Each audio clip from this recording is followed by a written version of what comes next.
Hacker.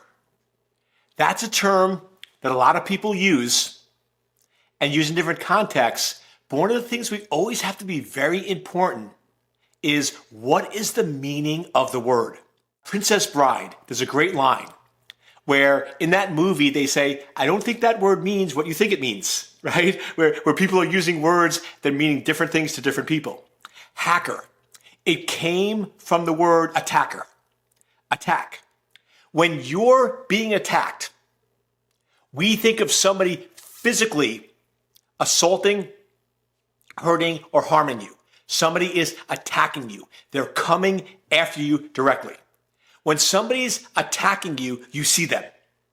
Attackers are not stealthy, right? When somebody's attacking you, you know it. It's not like, oh, I've been attacked, right? You see them coming, right? It might be sudden, but you see the fists, you might see the knife, you might see the gun, right? But you see the aggression.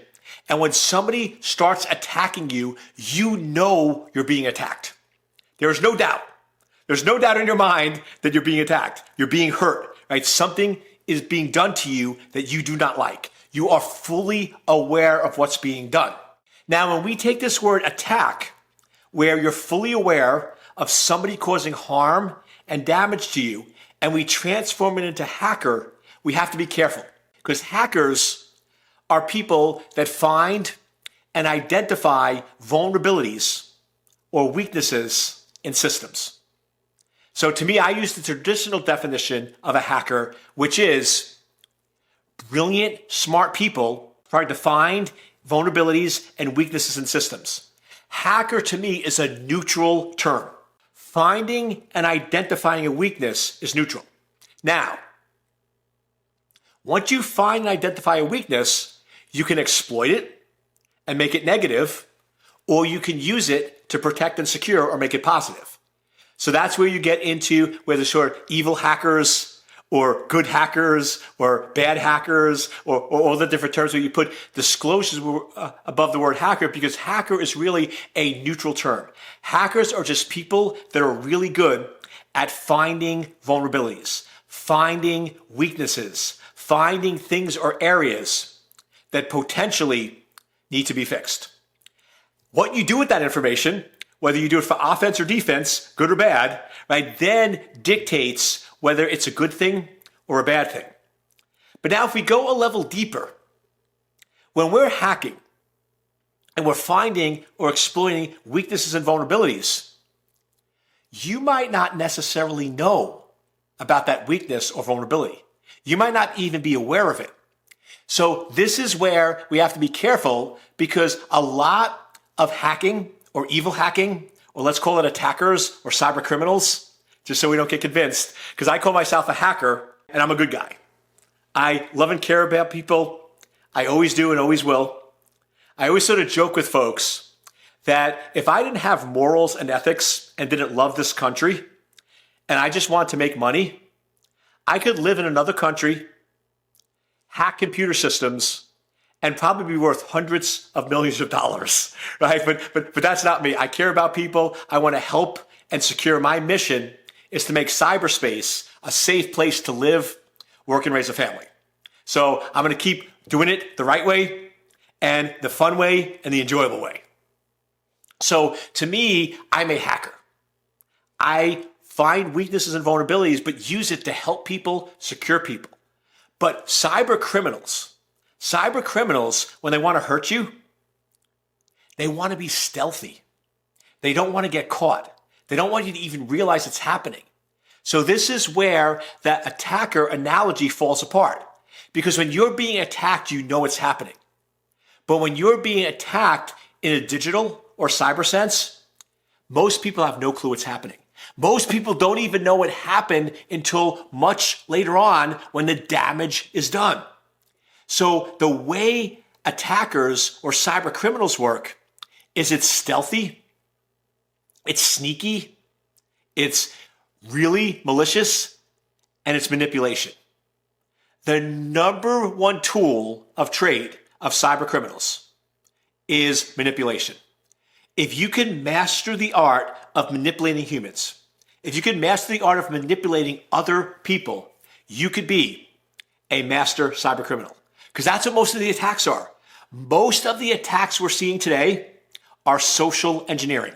If you want to go in and see a great example of social engineering, the brilliance of powerful and effective manipulation, either read the book or watch the movie Catch Me If You Can. Catch Me If You Can is based on the real life story of Frank Abagnale.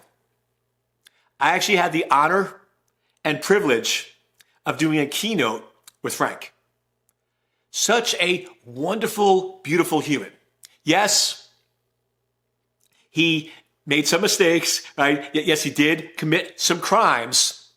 But when you understand the story and the morals and see how he turned his life around and used it for good, it's just a beautiful, beautiful story.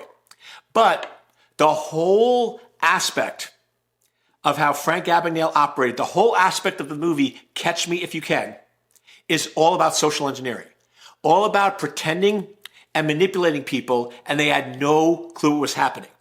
Simple example is he flew on, I don't know the number of, I think it's hundreds of flights for free, because what he did is he got a uniform of a pilot, he showed up at the airport, acted like a pilot, and said, hey, I need to get to New York, I need to get to Chicago, and pilots are allowed to ride in the jump seat. So he would ride in the jump seat in the cockpit with the pilots for free, even though he's not a pilot. Now, in this case, he wasn't putting anybody in harm's way. He was not hurting or manipulating anyone. He was using a free space. But the reality is nobody had any idea that they were actually being conned. Nobody had any idea until much later that he actually wasn't supposed to be in the cockpit. And if he had evil intent, right, that could have been really bad. Right? If that was a hijacker or somebody that wanted to cause harm, that could have been a huge, major problem. But he did it so well, they didn't even know they were being manipulated. They had no idea that somebody was taking advantage of them. That's how today's attackers work. That's how cyber criminals operate. It's all about manipulation. It's all about stealth. It's all about looking legitimate and causing harm without you even realizing it. And the reason why I'm telling you all this is because protecting yourself, protecting your family from cyber criminals is much more difficult. It's much harder because it's stealthy and it looks legitimate. When we go in and we travel, if we travel to New York City, we're going to be aware of physical safety. We're not going to go to bad parts of town, right? We're not going to go down alleys or areas that are concerning. If we see a stranger coming up to us, we're going to distance ourselves. We're going to be able to see attackers coming. And we potentially can minimize or reduce the chance of being attacked. But in cyberspace, they're so good, they're so stealthy, they look like a friend. They look like somebody that you can trust. They look like a family member. And we don't even see them coming, and we don't even realize we've been scammed. So this means we need to take our awareness to a new level. We need to start getting what I call a healthy dose of paranoia. To me, so many people are too trustworthy. So many people think the internet, websites, e-commerce, and social media is secure by design. And here's the reality. Nothing can be secure against a human. You can have very safe cars, but if you have an unsafe driver, it's going to be problematic. I can take the safest car on the planet. I can put all the safety features, from anti-lock brakes to airbags to everything, you name it, all the safety features that are out there. And I can put you in that car, but if you're an unsafe driver, you can still run a red light. You can still crash it into a tree. You can still hurt other people. So no matter how safe the car is, if you have a driver that's not properly trained, they can cause a lot of damage and a lot of issues. And the reality today is We are giving people cyber vehicles without training them, without road tests, without licenses. It's crazy. You wouldn't put somebody in an automobile and let them drive on a highway if they don't have a license, if they don't have a permit, if they haven't been trained. Yet surfing the web, we are driving around in digital cars with no training, no safety, minimal security, depending on how it's set up. Some is really good security, but the default, there's no security, and no awareness of how bad it is. So that's why I'm on a mission to secure cyberspace. I'm on a mission to help people recognize that we need to start having proper driving safety skills online in cyberspace. We need to start recognizing that these cyber criminals are stealthy. We don't see them coming. We don't even know they're there. And we have to be much more vigilant in how we protect and secure ourselves. Because here's the reality. You can't trust people online. And I know for some this is hard moral standards because we want to be raised that people are good and honest. We want to be raised that we can trust and honor other people. And yes, that you should. You should have a level of trust and you should honor and respect other people.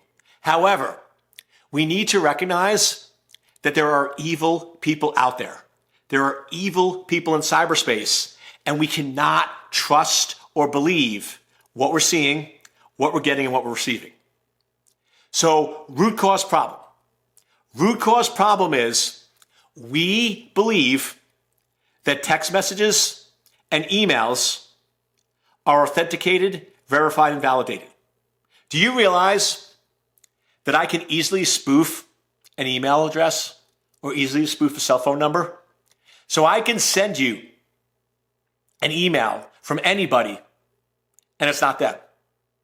I can go in and pretend to be somebody else, or you could pretend to be Cole at secure-anchor.com and send somebody an email and it's not for me. So here's the scary part. If you get an email in your inbox and you look at the from address, that doesn't mean it came from that person. That's who they're claiming to be if you trust them. But because we can't trust everybody, because there's evil people out there, we can't believe emails. So emails are good for informational purposes. Hey, I want to let you know about this. I want to let you know about that. So for information exchange, I'm totally cool and totally good with using texting, email, or other apps. So if you're just exchanging data and exchanging information, you're okay. Where we have to be careful, where we have to draw the line is when we start taking action. And then action comes in two forms: clicking links and opening attachments. If you get a link, I don't care who it's from, I don't care what it says, if you could practice one simple, effective measure, and that is never, ever, ever, ever click on a link. Don't do it. But Eric, we need to. How can we live without it? Very easily. Very simple. Why can't I go in and say, hey, I just uploaded a new document to your file share? If you use an application like Dropbox, hey, we have a shared folder, and me and my assistant do this all the time. We have a shared folder. We both authenticate, verify, and validate. And I will never go in and send my assistant a link. I will tell her, hey, I just added some new files to our shared folder I want you to review. And then she goes into the app, goes into Dropbox, and reviews it. That's the proper way of doing it. But sending a link is dangerous because here's why. The link that you see is not where you necessarily go. You might get a link that says www.secure-anchor.com. But when you click on it, it might take you to a different site. Now, here's the crazy part. It might look like Secure Anchor. It's easy to copy or mimic a site. It might behave like Secure Anchor, but it could have embedded malware. It could be capturing information It can be capturing data. It can be causing harm or damage. So we want to go in and make sure that we're super careful.